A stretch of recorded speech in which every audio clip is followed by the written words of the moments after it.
My name is Mikaela Vaughn, and I'm a rising senior at Virginia Commonwealth University. And this summer has been an absolute pleasure working with the Fuller Sampling Group, in which I've been studying isoprene emissions from different tree species and applying that to urban planning for the LA Basin. And so to start off, I want to explain what ozone is. When we're looking at it in our stratosphere, which is from 10 to 100 kilometers up, this is considered good ozone because it protects us from UV radiation from the sun. But when we're looking at it in the troposphere, which is from 10 kilometers to the ground, this is bad ozone because it's considered an air pollutant. It causes a lot of health effects, damage to agricultural crops, and a lot of other bad impacts. And ozone pollution has been an issue in California for many decades. As we can see here, this is what smog looks like in California. This occurred for the first time in the summer of 1943. And the highest concentrations measured were in the summers of 1960s, and they reached 400 ppb, and at that time national ambient air quality standards were about 120 ppb. But recently efforts have started to decrease this formation of ozone in our troposphere, driven by the passing of the Clean Air Act. But recently this trend has started to reverse due to an increasing population in the state. There were 157 days in 2020 where this air quality standard of 70 ppb was exceeded, but this isn't irregular for California since on average this happens 150 days out of the year. And so, to continue, I would like to explain how ozone is formed. It all starts with volatile organic compounds, or VOCs, and each of these VOCs have different origins, such as vegetation, or the combustion of fossil fuels in factories or vehicles, or the burning of wildfires or biofuels.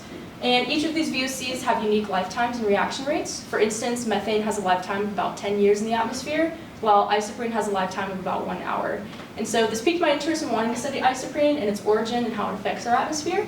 And so how this process works is we start with VOCs entering the atmosphere, in which they interact with the hydroxyl radical and go through multiple different chemical reactions in our atmosphere, in which we get secondary organic aerosols. And when these chemical reactions continue in the presence of nitrous oxides and sunlight, we get ozone. And so both of these products are air pollutants in the troposphere, and so it's a concern. And so what is isoprene? Isoprene is a compound produced in the chloroplast as a byproduct of photosynthesis through the MET pathway. It plays a role in plant growth and reproduction and tolerance to abiotic and biotic stresses, such as increase in temperature, light intensity, herbivory, or oxidative stress. And therefore, it's involved in the evaporative cooling process when the plant is undergoing heat stress. And so, to contextualize this a little bit, there was a study done in Beijing looking at urban versus rural formation of ozone via isoprene. And the red line here represents the correlation in urban areas, while the black line is showing in rural areas. And as we can see, there's a higher correlation in urban areas just due to the higher presence of nitrous oxides. And so, what are they doing in California currently, looking at biogenic emissions? Well, reading a bunch of studies, as well as reaching out to faculty at the UCI campus in the urban planning department, I came to the conclusion that the current purpose is for aesthetics and residential shade. And so there's no thought behind the biogenic emissions being released and how they're contributing to the smog problem in California. And this study also found that only 5% of the species documented were actually native to the state of California. And so they'll be a little more important a little later on. And so my question is, should there be regulations in place regarding tree species to be planted based on isoprene emissions? And so starting with my methodology, we started with airborne instrumentation along the King Air B200 aircraft. And the instrumentation is pictured here to the right. And how this works is air is sucked into the plane through the inlet tube and is pumped into the instrument through the bellow pump. And when you want to take a sample, you will close your vent, stopping the air circulation throughout the cabin of the plane. And you will open your canister of interest and allow your pressure gauge to climb up to about 30 psi. And once that pressure is reached, you will close your canister and repeat that process again when you want to take a sample. And so with this airborne data, I went ahead and created a map of the flight path of July 2nd during midday. And we started here at the Ontario Airport, and this black line is representing our flight path, while the colored graduated line is representing the changes in concentration of ozone as we were flying. And as we can see, there are extensive stretches here where we are exceeding the air quality standards of 70 ppb. And so this kind of put it in perspective for myself that we were experiencing this real time. And so with this airborne data as well, we had a bunch of our samples in our canisters sent to the Roland Blake lab, in which they analyzed hundreds of different gases And I narrowed it down to 25 different VOCs, which contribute most to ozone formation, and found that our biggest dominators here were ethane, propane, N-butane, ipentane, and so on, while isoprene only accounted for about 1%.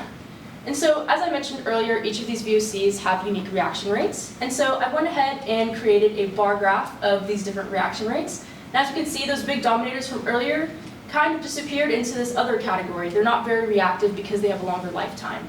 But isoprene here has the highest reaction rate out of these 25 VOCs due to its really short lifetime of an hour. And so I took this a step further and multiplied these average concentrations of these VOCs with their reaction rates with OH, and found that isoprene accounted for about 28% of reactivity into the formation of ozone. And so this is significant because I believe that there has been a focus on decreasing the anthropogenic emissions in California, and due to this pie chart here that I calculated, I think we should be focusing more on the biogenics because they contribute to ozone much more. And so with that, I continued on with ground instrumentation, focusing on isoprene.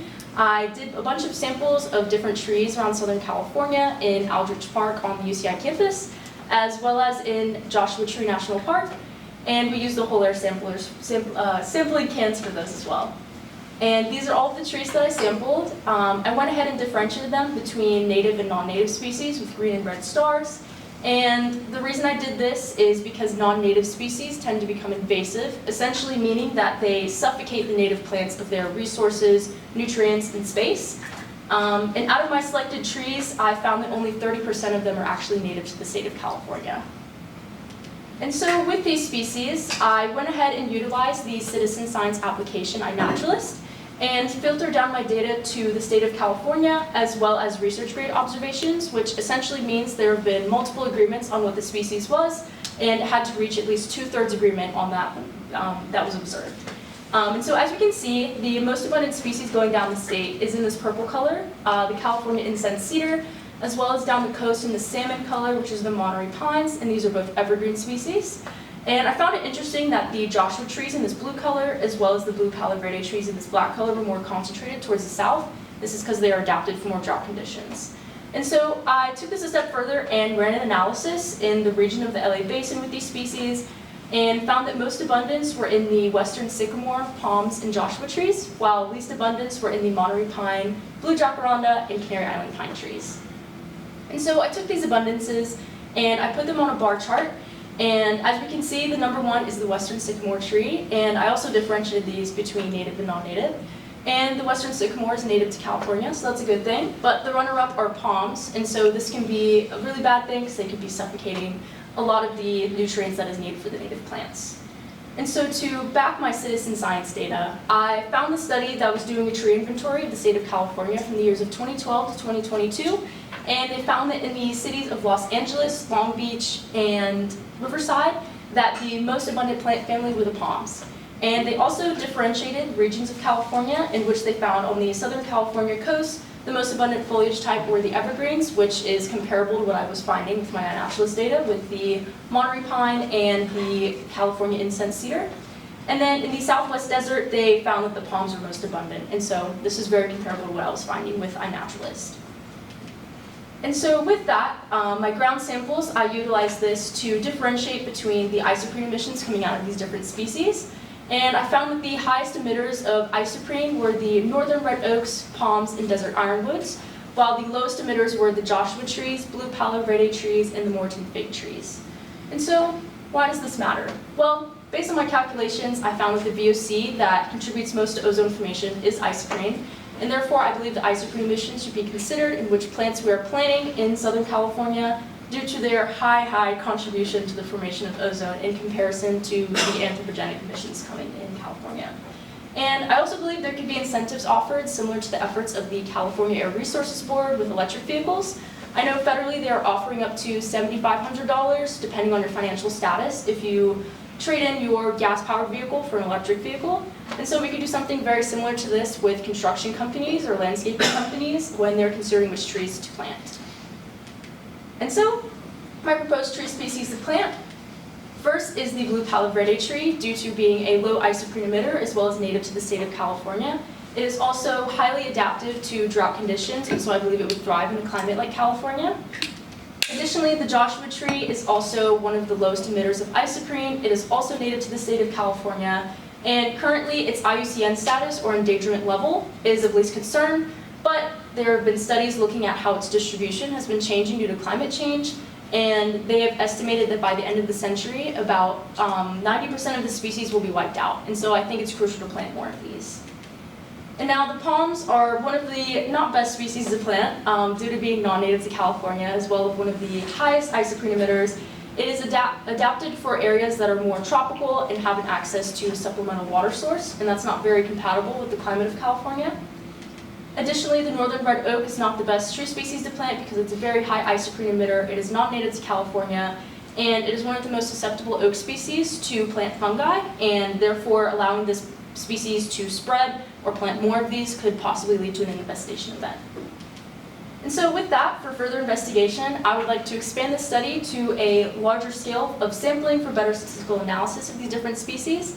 Since I only had 1 to 3 samples per species, I think it would be more representative to have 12 or more. Additionally, I would like to do a deeper dive into the characteristics of tree species, such as diameter at breast height, canopy cover, tree height, so I can calculate carbon sequestration and apply that to urban planning as well. And finally, I would like to refine models for identification of tree species through satellite observations like Landsat and Avarice. I attempted to do this with hypospectral data, but due to the timeline of the program, it was not very feasible.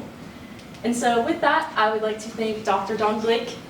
He has been one of the best mentors I think I've ever had. Very motivational, along with Katie Paradero, who's just been there for the entire group the entire time. Just very gracious for everyone here on this list, so thank you.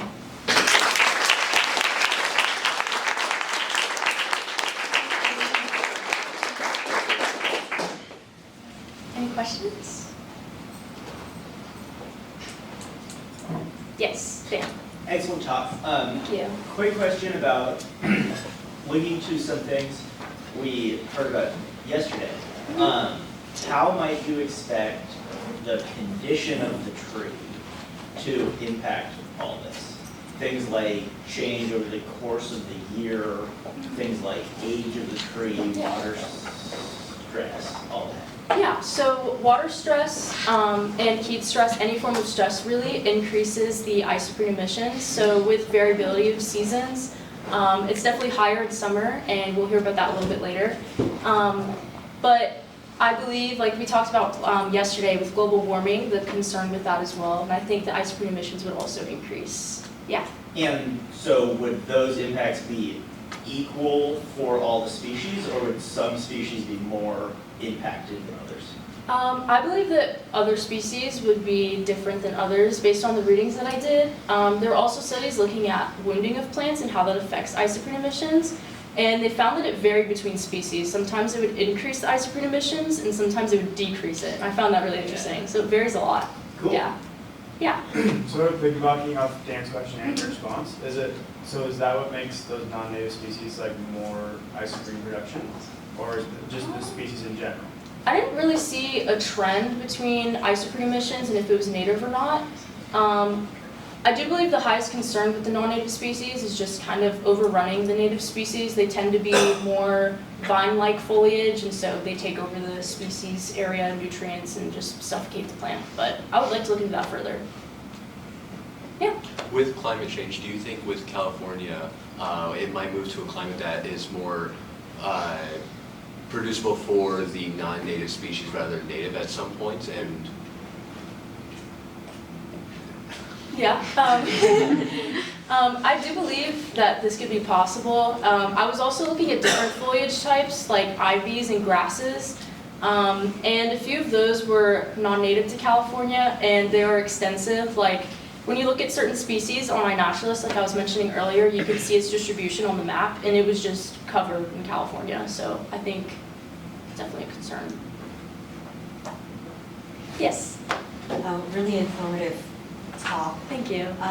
The questions I have were twofold. One was, is there existing research on the level of isoprene that particular plants that's already been done that you could leverage in further research?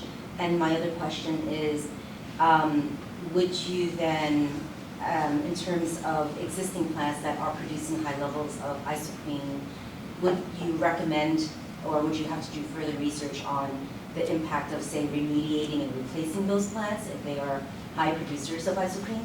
Yeah, so there are currently studies being done. I read a lot of papers that were done mostly in Asia, but I do know there's a professor here at the UCI campus. His name is Alex Gunther, and he has something called the Megan model, in which he is studying like canopy level up to global scale of how isoprene emissions are impacting our atmosphere.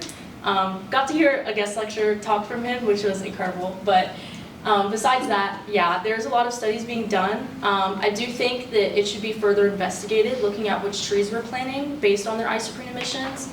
I didn't really see any papers looking at like an urban planning initiative with that, so I think this might be a little unique with that, but yeah, thank you. Yes. I have a question that I don't know the answer to at all. You will. Yeah. Maybe. I'm curious, I like how you were showing us how the reaction rate's really different Yeah. for all the different VOCs.